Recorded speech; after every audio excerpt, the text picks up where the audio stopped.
पुराने वक्तों की बात है कि बगदाद शहर में एक अमीर सौदागर रहता था।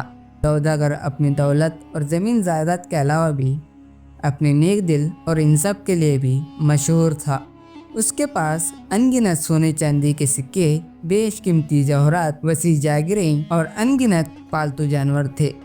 उसके 4 बेटे थे जिनसे वो बेहद प्यार करता था, लेकिन एक फिक्र हमेशा उसके दिल में घर कर चुकी थी।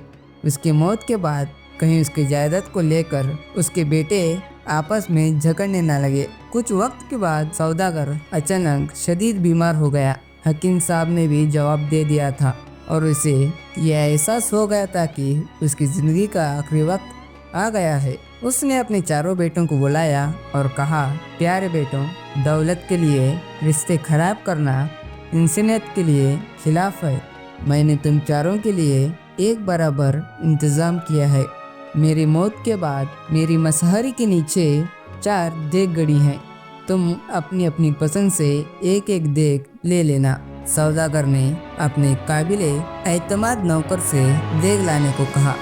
उसमें उसने अपने मंसूबा बंदी के मुताबिक हर देग में कुछ न कुछ रखा और अपने पलंग के पाए के नीचे गाड़ दिया। इसके बाद उसने बेटों को समझाया कि मिलजुल से रहना और पैर बनाए रखना।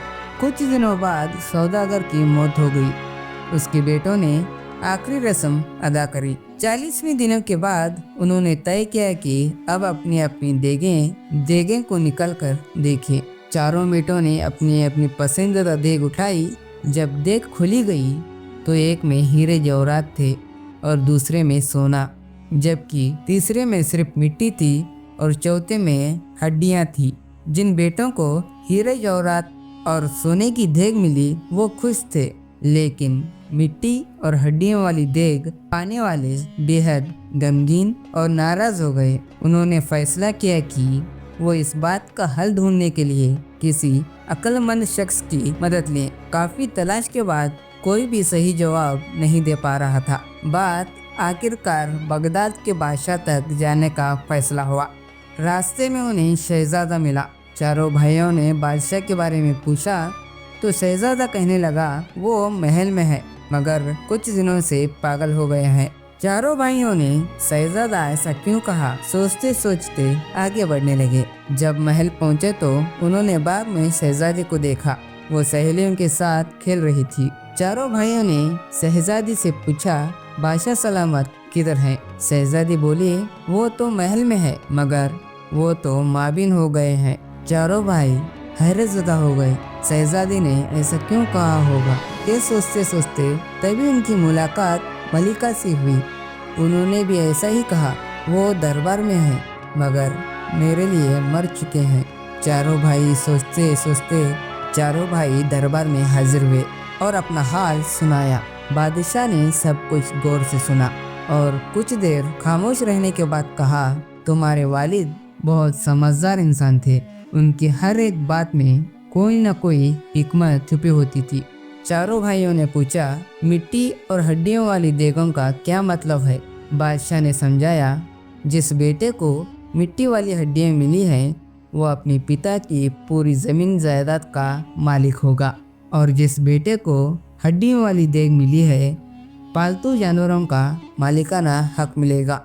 बादशाह की बात सुनकर चारों भाइयों को अपने वालिद की मंसूबा की गहराई का एहसास हुआ। उन्होंने आपस में कोई शिकायत नहीं की। उन्होंने खुशी खुशी सब कुछ कबूल कर लिया।